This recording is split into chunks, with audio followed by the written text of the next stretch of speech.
Olá, amados aqui da Sala de Justiça. E para quem não me conhece ainda, o meu nome é Solange Benite. Sejam todos muito bem-vindos. A nossa história envolve 3 pessoas: Didi, a mãe, Gypsy, a filha e Nicholas, o genro. Esse caso aconteceu no ano de 2015, em Springfield, que fica no estado do Missouri. Olha só, amados, a história que eu contei aqui no canal das 3 de Springfield também é no estado do Missouri, aqui nos Estados Unidos. Se você ainda não viu, vai lá até a playlist que está aqui no canal e veja, vale muito a pena.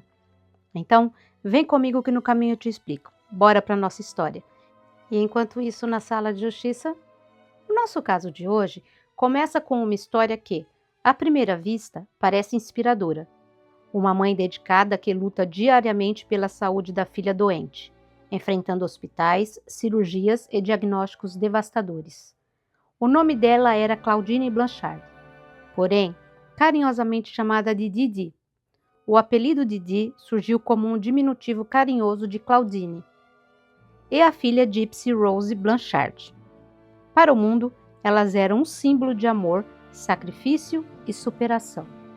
Mas por trás das portas fechadas, existia uma realidade perturbadora, construída sobre mentiras, manipulação e um controle psicológico tão intenso que acabaria levando-a a um dos crimes mais chocantes dos Estados Unidos.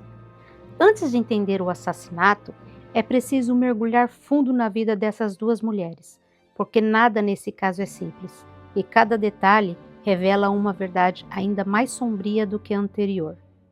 E quem era Claudine? Claudine Didi Blanchard nasceu em 1967, na Louisiana, e desde jovem já apresentava comportamentos que chamavam a atenção dentro da própria família.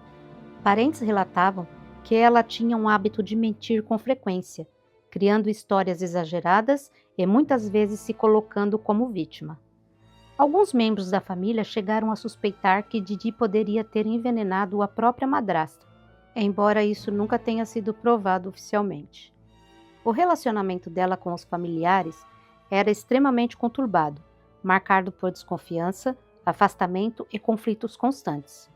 Com o passar dos anos, Didi se isolou cada vez mais, criando um mundo próprio onde ela controlava a narrativa de tudo ao seu redor. E não podemos esquecer, é claro, do marido de Didi. O nome dele era Rod. Ele conheceu Didi quando ainda era muito jovem. Ele tinha cerca de 17 anos. O relacionamento dos dois não era estável, e pouco tempo depois, Didi engravidou de Gypsy. Mesmo com a gravidez, os dois não construíram uma vida juntos de forma sólida. Eles chegaram a se casar, mas o relacionamento rapidamente se desgastou e terminou pouco tempo depois do nascimento da filha. Após a separação, Didi assumiu o controle total sobre a criação de Gypsy. Rod, o pai, até tentou manter contato, mas enfrentava dificuldades constantes. Didi criava barreiras, mudava de cidade com frequência e dificultava visitas. Com o tempo, isso foi afastando cada vez mais o pai e a filha. Ainda assim, Rod nunca abandonou completamente Gypsy. Ele pagava pensão regularmente e tentava acompanhar a vida dela à distância. Rod acreditava, por muito tempo, que a filha realmente era muito doente. Ele confiava nas informações que Didi passava, porque não tinha acesso direto para verificar. Em entrevistas, ele afirmou que sempre achou estranho o fato de Gypsy nunca melhorar, mas não tinha evidências concretas para questionar. Além disso, a distância física e emocional dificultava qualquer tipo de intervenção. Então, Rod seguiu sua vida e se casou novamente. Sua nova esposa, Chris Blanchard, também acabou se envolvendo emocionalmente com a situação de Gypsy. Gypsy Rose Blanchard nasceu em 1991.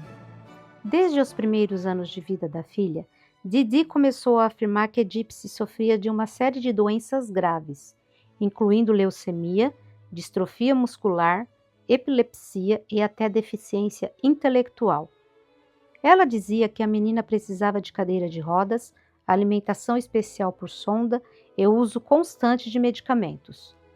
O que ninguém sabia é que muitas dessas doenças nunca existiram. Didi manipulava médicos, falsificava históricos médicos e convencia todos ao redor de que sua filha estava gravemente doente. Isso é conhecido como síndrome de Munchausen por procuração, onde um cuidador inventa ou provoca doenças em alguém para receber atenção e empatia. A relação entre mãe e filha era extremamente controladora. Gypsy não podia sair sozinha, não tinha acesso livre à internet e era constantemente monitorada por Didi. Mesmo quando começou a crescer e demonstrar sinais claros de que não era doente, como a mãe dizia, ela era forçada a continuar interpretando este papel. Didi raspava sua cabeça para simular tratamento contra o câncer, fazia com que ela usasse cadeira de rodas em público e impedia qualquer tipo de independência. Para o mundo, Didi era uma heroína. Para Gypsy, ela era uma prisão. Amigos e vizinhos viam as duas como inseparáveis. Após o furacão Katrina, elas se mudaram para Springfield, Missouri, onde receberam uma casa construída por uma organização beneficente. A comunidade abraçou a história delas. Recebiam doações, viagens gratuitas, ingressos para parques temáticos e até encontros com celebridades. Tudo isso reforçava ainda mais a imagem de Didi como uma mãe exemplar. Mas ninguém suspeitava que Gypsy, já adolescente, conseguia andar normalmente quando não estava sendo observada. Ninguém imaginava que ela estava começando a perceber que sua vida inteira era uma mentira.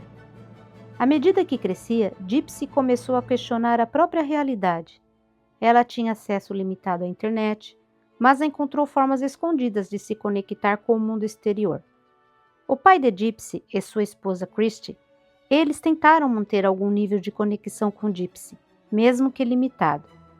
Ele descobriu que a filha não era doente, que conseguia andar e que havia vivido sob abuso extremo por anos. Em entrevistas, ele demonstrou culpa por não ter percebido antes o que estava acontecendo. Ele também afirmou que, se soubesse da realidade, teria tentado tirar Gypsy daquela situação. Como Gypsy começou a acessar a internet, mesmo que limitadamente, foi assim que ela conheceu Nicholas Goodhall. Nicholas é um jovem com históricos de problemas psicológicos, com quem iniciou um relacionamento online. Para Gypsy, Nicholas representava a liberdade, alguém que via ela como uma pessoa normal, não como uma doente. Eles conversavam constantemente e, com o tempo, Gypsy começou a revelar a verdade sobre sua vida, descrevendo o controle abusivo da mãe e o desejo desesperado de escapar. Agora vamos saber um pouco mais sobre Nicholas. Nicholas é uma das figuras mais complexas e perturbadoras de todo o caso. E entender quem ele era antes do crime é essencial para compreender como tudo chegou a esse ponto. Nicholas nasceu em 1990 nos Estados Unidos e cresceu em um ambiente considerado relativamente comum, mas com dificuldades desde cedo. Sua família não era conhecida por violência ou histórico criminal grave, porém ele apresentava comportamentos atípicos ainda na infância. Relatos indicam que ele tinha dificuldades de socialização, isolamento e problemas para se conectar emocionalmente com outras pessoas. Esses sinais acabaram levando a avaliações psicológicas ao longo da vida. Nicholas foi diagnosticado dentro do espectro do autismo. Isso impactava diretamente sua forma de interpretar o mundo, especialmente em situações sociais e emocionais. Além disso, ele apresentava traços de comportamento obsessivo, dificuldade em distinguir fantasia de realidade e uma tendência a desenvolver fixações intensas. Também há registros de que ele possuía pensamentos intrusivos e fantasias violentas, o que mais tarde se tornaria um ponto crucial no caso. Ele tinha pouquíssimos amigos e passava grande parte do tempo sozinho. Sua interação social era extremamente limitada, e ele encontrava na internet uma forma de escapar dessa solidão. Era online que ele conseguia se expressar, criar conexões e viver versões diferentes de si mesmo. Esse isolamento contribuiu para que ele desenvolvesse uma visão distorcida de relacionamentos, muitas vezes baseadas em fantasias e papéis fictícios. Antes mesmo de conhecer Gypsy Rose, Nicholas já demonstrava interesse por conteúdos sombrios. Ele participava de fóruns e conversas, onde criava personagens alternativos, incluindo uma personalidade chamada Victor, que ele descrevia como agressiva e protetora. Ele também falava abertamente sobre fantasias violentas e sexuais, o que indicava uma mistura perigosa entre imaginação e desejo real. Nicholas já havia tido problemas com a lei. Um dos incidentes mais conhecidos aconteceu em 2013, quando ele foi preso por comportamento indecente em um restaurante. Ele foi encontrado assistindo conteúdo explícito e se expondo em público. Esse episódio levantou sérias preocupações sobre o seu controle de impulsos e julgamento. A família de Nicholas tinha consciência de que ele precisava de acompanhamento psicológico. Seu padrasto, em especial, tentou ajudá-lo a manter algum tipo de estabilidade. No entanto, havia limites claros na capacidade da família de controlar ou entender completamente o comportamento dele. Eles sabiam que ele era diferente, mas não tinham noção de até onde isso poderia chegar. O encontro com Gypsy. Porém, tudo mudou quando ele conheceu Gypsy online, por volta de 2012. Para Nicholas, aquilo foi mais do que um relacionamento, foi uma obsessão. Ele encontrou alguém que não o rejeitava, que validava suas emoções e que, de certa forma, também vivia fora da realidade comum. A conexão entre os dois rapidamente se aprofundou, e Nicholas passou a enxergar a si mesmo como o salvador dela. Nicholas desenvolveu uma dependência emocional intensa por Gypsy. Ele acreditava que precisava protegê-la a qualquer custo. E essa ideia foi forçada pelas histórias que ela contava sobre o abuso que sofria. Na mente dele, o mundo era dividido entre certo e errado, e Didi era o obstáculo que precisava ser removido. Um dos pontos mais importantes sobre Nicholas é que ele tinha dificuldade real em separar a fantasia de ação. O que para outras pessoas seria apenas imaginação, para ele podia se transformar em algo executável. Isso, combinado com sua necessidade de agradar Gypsy e provar seu amor, criou uma situação extremamente perigosa. Nicholas era um jovem profundamente isolado, com sérios problemas psicológicos, dificuldade de conexão social e uma mente vulnerável a influências externas. Mas, ao mesmo tempo, ele já apresentava sinais claros de comportamento preocupante, incluindo fantasias violentas e falta de controle emocional. E talvez o mais inquietante seja isso: ele não se tornou perigoso da noite para o dia. Os sinais estavam lá, só que ninguém imaginou até onde eles poderiam levar. A relação entre Gypsy e Nicholas evoluiu rapidamente, mas também tomou um rumo perigoso. Gypsy acreditava que nunca conseguiria sair daquela situação enquanto Didi estivesse viva. Ela tentou fugir algumas vezes, mas sempre era encontrada e punida pela mãe, que reforçava ainda mais o controle. Foi aí então, em meio a conversas intensas e fantasias compartilhadas, surgiu uma ideia extrema: eliminar Didi. Nicholas, que já demonstrava as tendências violentas e uma percepção distorcida da realidade, aceitou o plano. No dia 14 de junho de 2015, Nicholas viajou até a casa de Gypsy. Enquanto Didi dormia, ele entrou no quarto e a atacou com múltiplas facadas. No total, Nicholas a esfaqueou nas costas 17 vezes. Gypsy estava presente na casa durante o assassinato, mas não foi ela quem executou o crime. Após o ato, os dois fugiram juntos. Por alguns dias, ninguém sabia o que havia acontecido. Até que uma postagem misteriosa apareceu no Facebook da própria Didi, levantando suspeita entre amigos e vizinhos. A mensagem que apareceu no Facebook de Didi foi exatamente o que fez tudo começar a ser descoberto, e até hoje ela é considerada um dos momentos mais assustadores deste caso. No dia 14 de junho de 2015, uma postagem surgiu no perfil dela com a seguinte frase: "Aquela vadia está morta". Quando amigos, vizinhos e pessoas da comunidade viram aquilo, o choque foi imediato, porque aquele tipo de linguagem não combinava com nada com Didi. Ela era conhecida como uma mãe doce, religiosa e extremamente cuidadosa com a filha Gypsy Rose. No começo, muita gente achou que a conta tinha sido hackeada, mas outros sentiram que havia algo muito errado e decidiram agir. Uma vizinha, preocupada com a mensagem, foi até a casa delas. Como ninguém respondia, ela chamou a polícia. E foi exatamente isso que levou à descoberta do corpo de Didi dentro da casa. Agora um detalhe perturbador. Essas mensagens não foram escritas por Didi. Elas foram postadas por Gypsy e Nicholas após o assassinato, já longe da cena do crime. O objetivo era simples, mas extremamente arriscado: garantir que o corpo fosse rapidamente encontrado. Porque naquele momento, Gypsy não queria mais voltar para aquela casa, mas também não queria que a mãe ficasse desaparecida por dias ou semanas. E foi assim, com uma única postagem grotesca, que o silêncio daquela casa foi quebrado. E uma história que parecia inspiradora começou a desmoronar diante dos olhos de todos.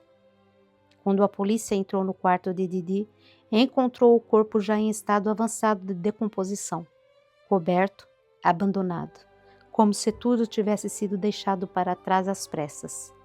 Do lado de fora, vizinhos ainda tentavam entender o que estava acontecendo, enquanto uma pergunta pairava no ar: onde estava Gypsy Rose? A jovem frágil, doente, que supostamente não conseguia nem andar, havia simplesmente desaparecido. E naquele momento, o medo tomou conta. Muitos acreditavam que ela poderia ter sido sequestrada, ou pior, morta. Mal sabia eles, não é, amadas? Eu, hein? Mas o que ninguém imaginava é que Gypsy não estava em perigo da forma que todos pensavam. Dias depois, ela foi encontrada ao lado de Nicholas, em outro estado. E foi ali, diante dos policiais, que a narrativa começou a se desfazer completamente. Gypsy estava andando normalmente, falando com clareza, sem sinais de nenhuma das doenças que marcaram sua vida inteira. Aquela imagem construída por anos, da menina indefesa, presa a uma cadeira de rodas, simplesmente não existia mais. E quanto mais ela falava, mais chocante tudo se tornava. A revelação chocou o país inteiro. A narrativa mudou completamente. Didi deixou de ser vista apenas como uma vítima e passou a ser analisada sob uma perspectiva muito mais complexa. Enquanto isso, Gypsy era vista ao mesmo tempo como vítima de abuso extremo e como participante de um assassinato brutal. O caso gerou um debate intenso sobre responsabilidade, manipulação psicológica e até onde alguém pode ser levado quando vive sob controle absoluto. Durante os interrogatórios, a verdade começou a emergir em camadas. Gypsy revelou anos de abuso, manipulação e controle psicológico extremo. Contou como era forçada a fingir doenças, como era medicada sem necessidade, como sua identidade foi completamente apagada pela própria mãe. Ela descreveu momentos em que tentava resistir e era punida, momentos em que tentou fugir e foi capturada. E aos poucos, aquilo deixou de ser apenas um caso de assassinato para se transformar em algo muito maior, uma história de sobrevivência dentro de uma prisão invisível. Enquanto isso, Nicholas dava sua própria versão dos fatos. Ele não negava o crime, pelo contrário, descrevia os acontecimentos com frieza, como alguém que acreditava estar fazendo a coisa certa. Em sua mente, ele era o herói da história, o Salvador, aquele que libertou Gypsy de uma vida de sofrimento. Mas essa percepção distorcida não diminuiu o peso do que ele fez. Pelo contrário, deixou ainda mais evidente o quão perigosa aquela combinação de obsessão, fantasia e realidade podia se tornar. O julgamento trouxe à tona um dos debates mais intensos já vistos em um caso criminal. De um lado, a acusação apontava o planejamento, as mensagens, a intenção clara de cometer o assassinato. Do outro, a defesa apresentava um jovem que nunca teve controle sobre sua própria vida, que cresceu acreditando em uma realidade falsa e que foi levado ao limite psicológico. Especialistas falaram sobre o abuso, trauma e a chamada síndrome de Munchausen por procuração. Amados, eu vou explicar agora o que é essa síndrome de Munchausen por procuração. É um tipo de abuso infantil em que um dos pais, geralmente a mãe, simula sinais e sintomas na criança com a intenção de chamar a atenção para si.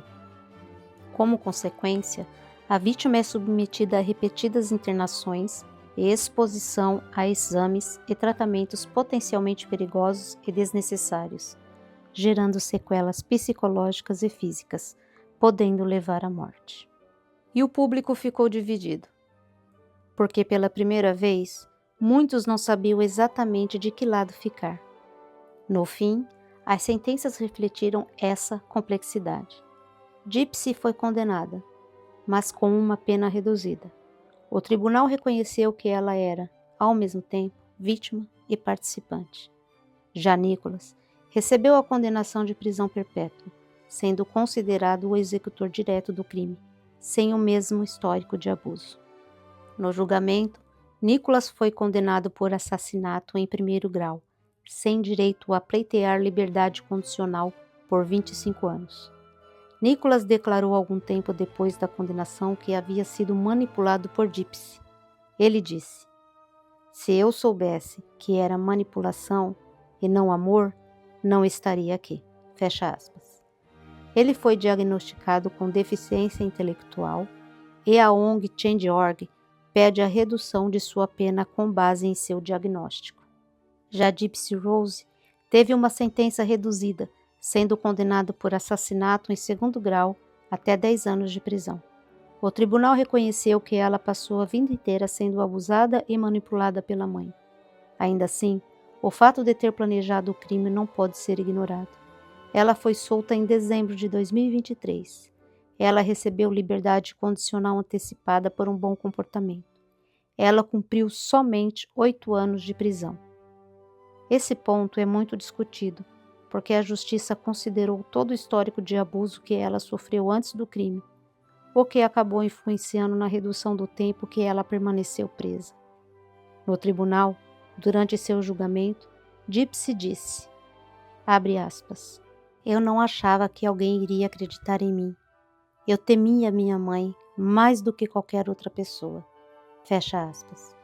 E vocês devem estar se perguntando onde estava o pai de Gypsy esse tempo todo.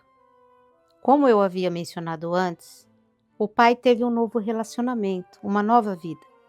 Rod seguiu sua vida com sua nova esposa, Christy Blanchard, que também acabou se envolvendo emocionalmente com a situação de Gypsy.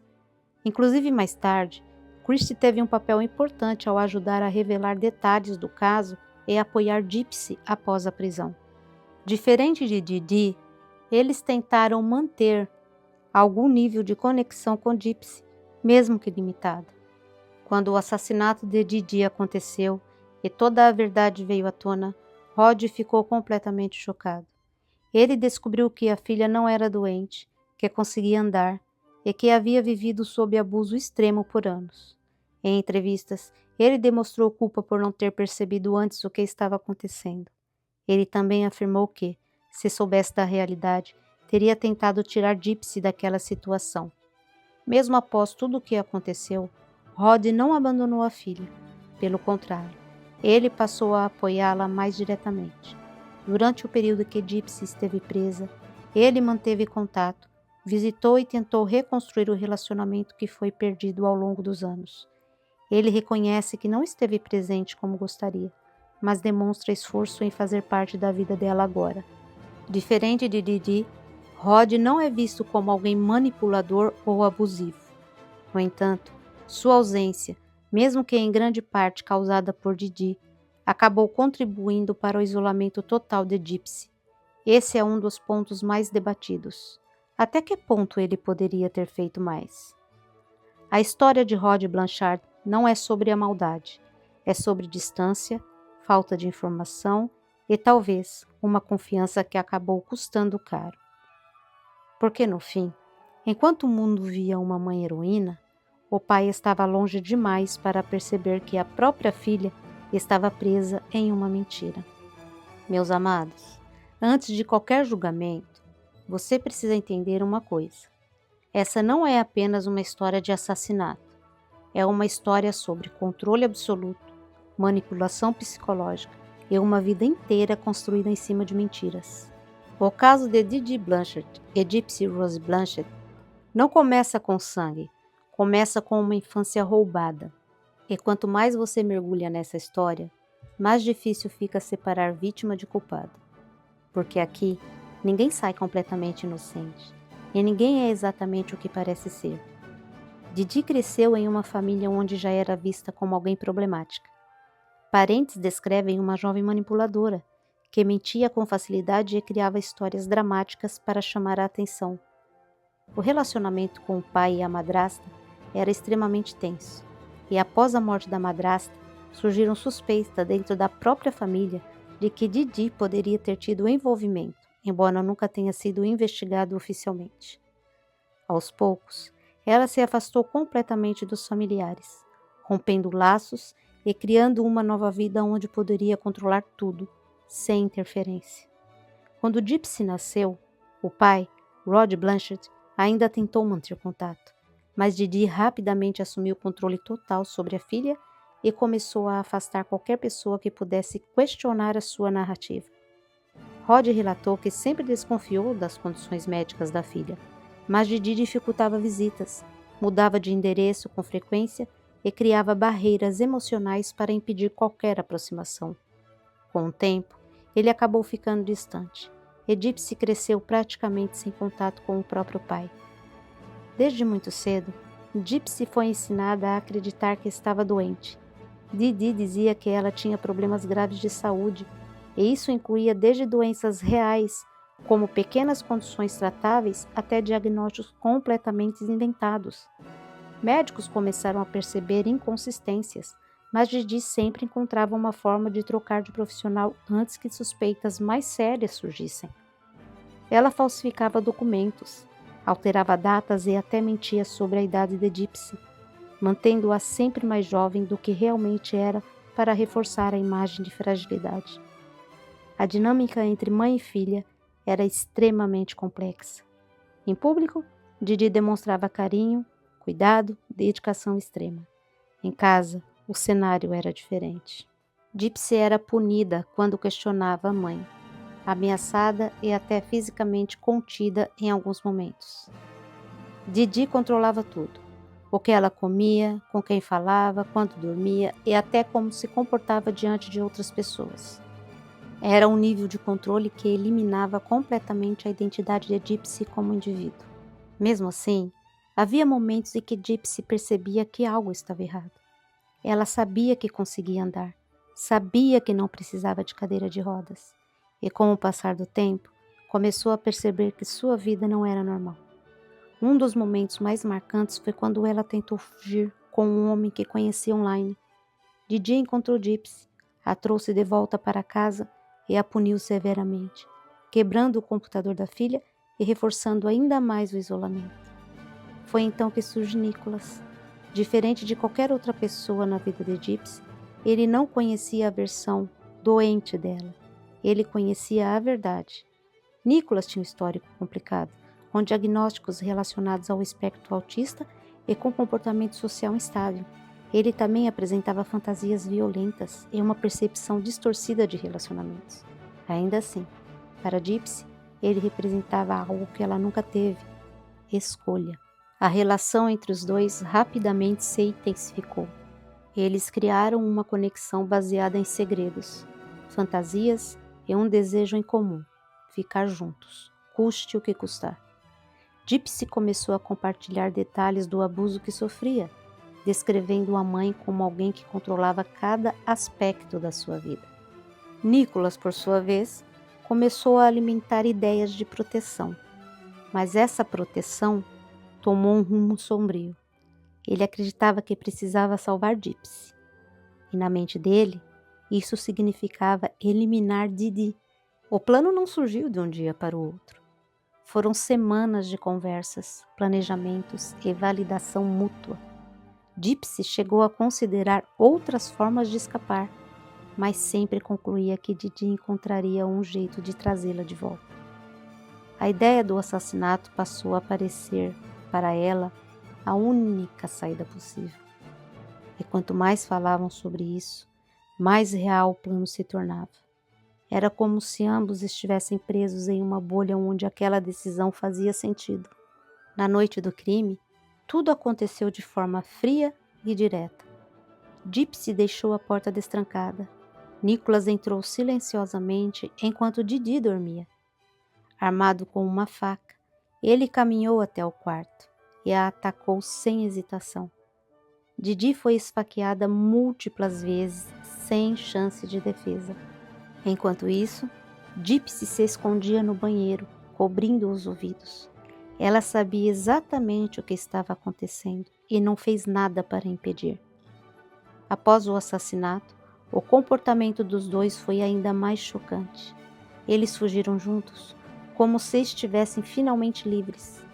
Gypsy chegou a enviar a arma do crime pelo correio e dias depois fizeram uma postagem no Facebook de Didi com uma mensagem perturbadora, insinuando o que havia acontecido. Foi essa postagem que levou o alerta entre vizinhos e levou a polícia até a casa. Quando a verdade veio à tona, o choque foi imediato. A comunidade, que via Didi como uma heroína, teve dificuldade em aceitar a realidade. Amigos próximos disseram que nunca suspeitaram de nada. Médicos ficaram divididos entre a culpa e a incredulidade. E a mídia transformou o caso em um fenômeno nacional, explorando cada detalhe da relação entre mãe e filha. Durante o julgamento, um dos pontos mais discutidos foi o estado mental de Gypsy. Especialistas apontaram anos de abuso psicológico extremo, isolamento social e manipulação como fatores que afetaram profundamente sua capacidade de tomar decisões. Por outro lado, a promotoria argumentou que houve planejamento, intenção e consciência do crime. Era um caso onde a linha entre a vítima e cúmplice era extremamente tênue. Já Nicholas foi retratado como alguém perigoso e imprevisível. Seus interrogatórios revelaram uma personalidade fragmentada, com relatos de múltiplas identidades e fantasias violentas. Diferente de Gypsy, ele não tinha um histórico de abuso direto por parte de Didi, o que pesou fortemente contra ele no tribunal. Sua condenação à prisão perpétua refletiu essa diferença de contexto. O mais perturbador nessa história é perceber que, para Gypsy, o assassinato não foi apenas um crime. Foi, na mente dela, uma libertação. Isso não justifica o que aconteceu, mas ajuda a entender como alguém pode ser levado a esse ponto. Anos vivendo em uma realidade distorcida, sem autonomia, sem identidade e sem esperança de fuga. Criaram um cenário onde o impensável se tornou possível. Hoje, o caso continua sendo estudado como um exemplo extremo de abuso conhecido como Síndrome de Munchausen por procuração. Um tipo de manipulação onde o cuidador cria ou induz doenças para obter atenção. Mas aqui, as consequências foram além do psicológico, terminaram em morte. E isso levanta uma questão inquietante. Quantas histórias parecidas podem existir sem que ninguém perceba? E talvez o mais assustador de tudo isso seja, durante anos, Didi foi elogiada, admirada e ajudada por milhares de pessoas. Ela construiu uma imagem perfeita, uma máscara tão convincente que enganou médicos, vizinhos, instituições e até a própria filha. E quando essa máscara finalmente caiu, já era tarde demais. E assim, a justiça tentou equilibrar uma história que, desde o início, nunca foi simples. Mas talvez o mais perturbador de tudo isso não esteja no crime em si. Está no fato de que, durante anos, tudo aconteceu diante de todos. Médicos, vizinhos, instituições, todos viram, todos acreditaram, e ninguém percebeu. Didi Blanchard construiu uma realidade tão convincente que enganou o mundo inteiro. E Gypsy Rose cresceu presa dentro dela, sem saber onde terminava a mentira e onde começava a verdade. E no final, fica uma pergunta que continua ecoando. Se você tivesse conhecido aquela mãe e aquela filha, olhando nos olhos delas, ouvindo a história que contavam, você teria percebido?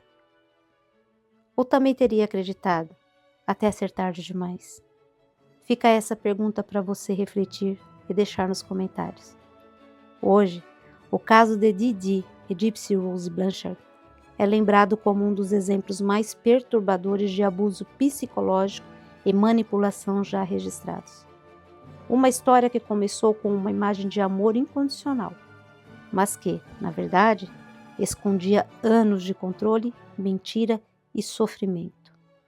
E no centro de tudo isso, uma pergunta continua ecoando: até que ponto alguém pode ser considerado culpado quando toda a sua realidade foi construída sobre uma mentira?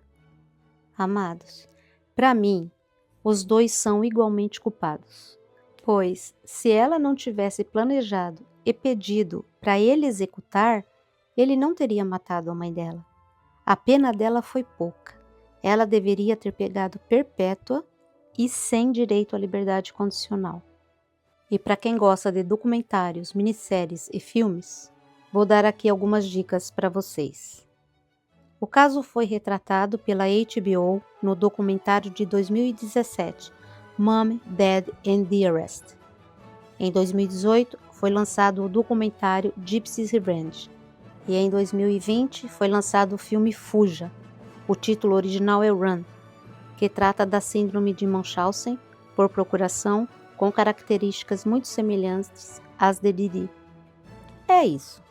Deixe nos comentários o que vocês acharam desse caso. Muito obrigada por sua presença aqui. Muito obrigada pelos meus inscritos aqui do canal. Lembrando que temos vídeo aqui no canal todas as quartas às 11h45 da manhã.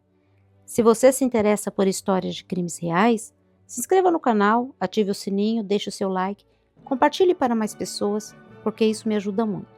Lembrando que os vídeos da Sala de Justiça também são podcast, e você pode ouvir quando e onde quiser. Não perca os próximos episódios, porque histórias assim você só encontra aqui, na Sala de Justiça. Beijos da Sol e até a próxima!